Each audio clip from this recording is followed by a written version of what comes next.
You won't get much more of an 80s action film inspired game than Cabal. Just look at the artwork for the game. That typical action hero on the cover of the game reeks in Rambo, with the commando sported in headband and muscles bigger than the rifles themselves. Yes, the 1980s was packed of action films, and developers and publishers wanted a piece of that Stallone and Schwarzenegger action, blowing everything up in their games. Blowing up tanks and picking up little dudes in phone booths was the hit thing to do during this decade of pure awesomeness. TAD Corporation developed Cabal for Taito in Japan, whereas the west of the world knew it as a Capcom release. Regardless, both of these publishers were and still are the big boys of this era of arcade gaming. So if you're unfamiliar with Cabal, what is it, I hear you ask? Well, you control Commando or can play two-player co-op games where we literally annihilate everything in sight and destroy several enemy bases throughout its 5 stages, which comprises of 4 levels in each stage. It's a fairly sizable game, and believe me, this game gets tough towards the end. Believe it or not, but the arcade game itself was considered as just a minor success compared with other arcade games releasing in 1988, but it shined more on the home computer and console conversions, in which Ocean Software largely produced the computer versions, and MB or Milton Bradley produced its console version that it had. The game itself was a fairly innovative one at the time of its release, and was originally played in the arcade with a trackball. As with all of the arcade ports videos in this series, today we are checking out which version of 1988's Cabal was the very best version that you could have had back in the day.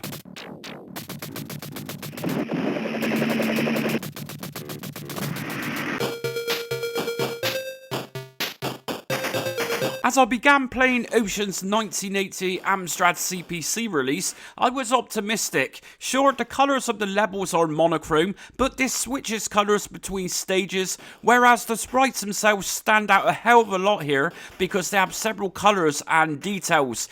It seems that Ocean put some effort into the sprites for this version.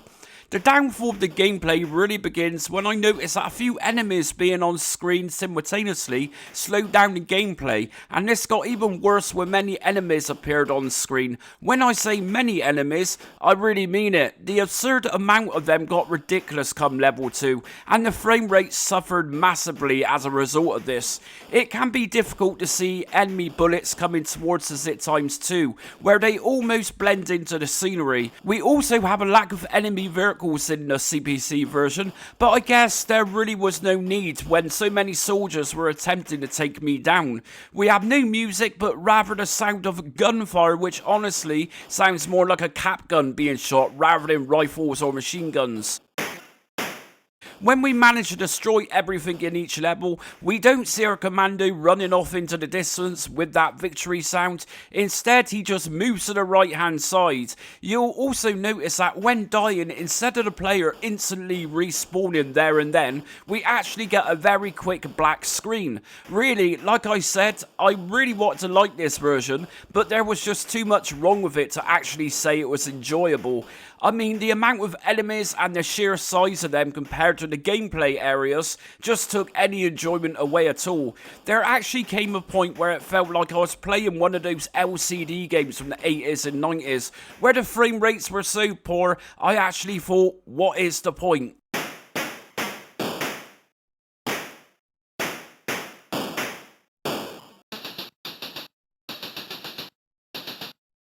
Some Commodore 64 games had 2 versions, generally one for the European market and one for America. This is the American version by Capcom, which released back in 1990. It's simply a half-baked game, no question about it. Considering Capcom actually released this is shocking. I was playing through this version and playing the first level, the game just cut out. No, it didn't cut out. The screen simply just goes black once that level has been completed. updated. We don't get the commando doing his usual routine of running into the distance, and we don't even get him walking to the right hand side of the screen once the level has been finished. All we get here is simply a black screen to signify the end of each level. Visually, this is a fairly bad looking game for 1990 for Commodore 64.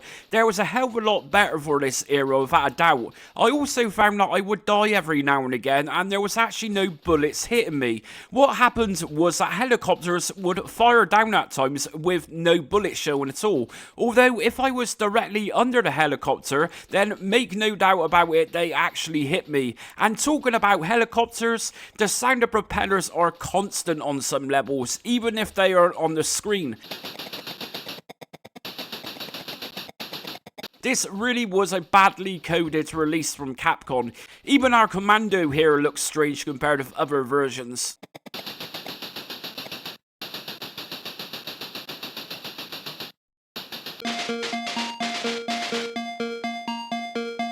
Is Cabal on the ZX Spectrum 48K and 128K computers any good? Well, of course it is a big upgrade from the slugfest that the Amstrad CPC had, where it slowed down so much it just seemed unplayable most of the time. So, first thing you'll notice with this Spectrum 128K version is that it certainly runs miles better than the CPC's version, without a doubt. It's also very responsive, and regardless of how much is happening on the screen at any one time, it does maintain the same frame rate, which is very acceptable and also very playable too.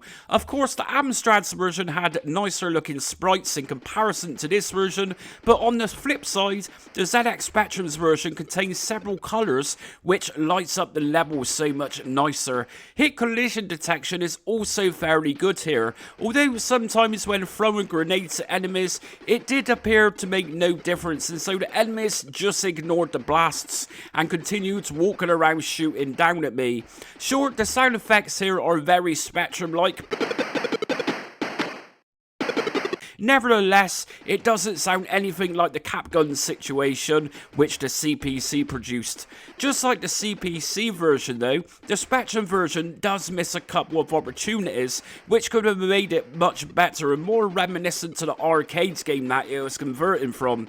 For example, when we finish levels, we also get no jingle here, neither does our commando run off into the distance, so very similar to the Amstrad game in that respect. Something else is that when dying, the game is consistent and doesn't give us a black screen for a second.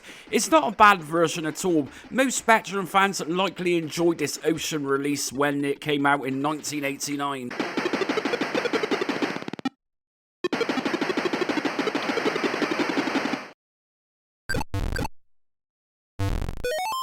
Next up, we have the IBM PC conversion. On first glance, this release kind of looks much like a C64 game, used in its best graphics modes, which was available for this game.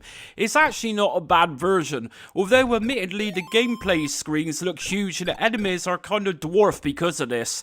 Controlling our commando isn't too bad. I was personally using a keyboard for this version, and seemed to be responsive enough when moving left and right as well as firing. I would say it's an average DOS game for this time of 1988, but nothing really spectacular to write home about. Out of all of the DOS arcade ports I've ever talked about in this series to date, I would likely say that Cabal was one of the better games. It's also another release of Cabal which features no in-game music, and although fairly rudimentary, the sound effects for this DOS release are average at best.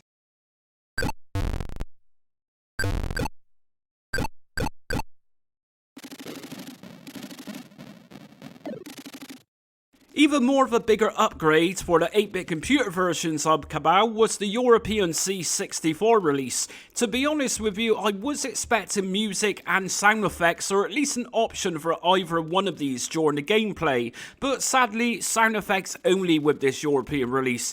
But to be honest, at this point I was getting used to playing the game with only sound effects anyways. Okay then, so what makes this the better 8-bit computer version? Well, despite the lack of music and following the the same formula as the Amstrad and Spectrum's versions, whereas finishing a level we just strafe to the right hand side. The C64 European version has got much more going for it visually, as you can see in the gameplay footage. A much bigger gameplay area, and we have less enemies to kill in this version too. Now, although we have less enemies, the game actually seems a little more challenging, whereas there's more bullets coming towards you in this version. Our commando character scrolls beautifully and is very nicely detailed in terms of the sprite design here. Of course, the enemies and tanks are a little over pixelated, but it's not a complete deal breaker, as the level designs are much nicer and more refined, as you see here.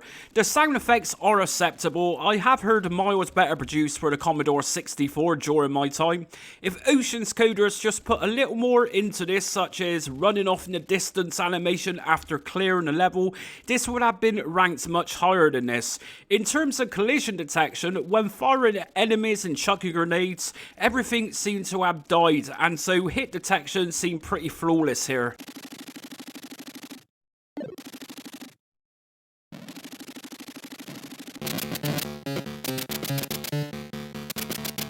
This is Cabal Hardcore Edition. By Hardcore Edition, I mean good lord. This version for the Nintendo Entertainment System is the only version in this list where I constantly died at an alarming rate. Not every port of this arcade classic had as many continues on offer like this version did, and for good reason. The NES game seriously requires more than a standard few lives.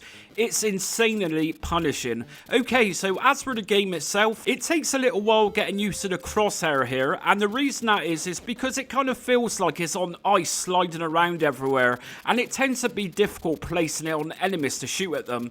In true Nintendo old school fashion, they just had to pop in something bizarre which no other version had, and that is a loud sound when collecting grenades or weapons. As a game itself, it could have been much better than it actually was, and this was purely down to its insane difficulty level, and the crosshair kind of having a mind of its own at times. It's not really the prettiest NES game I've ever seen. Our commando has no face in this version, and the enemies reminded me of little plastic toy soldiers.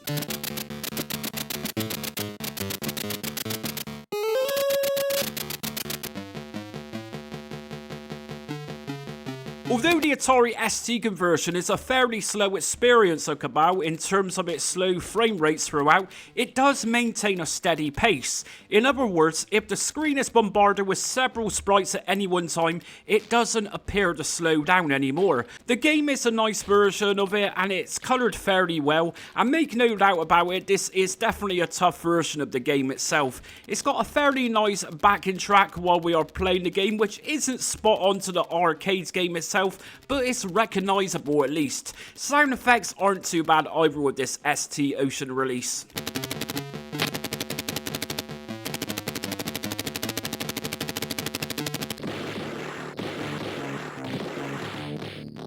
I think likely the Commodore Amiga wins the best arcade port of Cabal for many reasons. Now, it emulates the sound of the arcade game really nicely here. The music and sound effects sound really impressive for what it is and what it's outputting from. And that is two elements of what the rest of the home conversions failed to capture, that perfect arcade sound.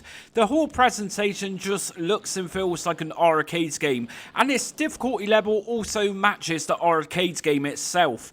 Controlling our commando feels really good too, and rolling around to avoid enemy bullets seems easier to handle than most. Throwing grenades and the explosions caused were pretty much the most convincing out of every conversion to in this video, I think. With everything else going for it which other versions failed to capture entirely, the Commodore Amiga version even has the ending of level animation spot on, with almost the exact same tone of arcade sound to go with it. Of course, it looks very similar to the previous Atari ST game in this video, but this plays so much smoother and much faster to play too. Now, visually, granted, it's not the nicest looking Commodore Amiga game ever made, but it does what it sets out to do, and does it fairly well too. And that's it for ranking every version of Cabal today. What do you think of my choices? Which version did you grow up with? Let us know in the comment section, and until next video comes, thanks for watching.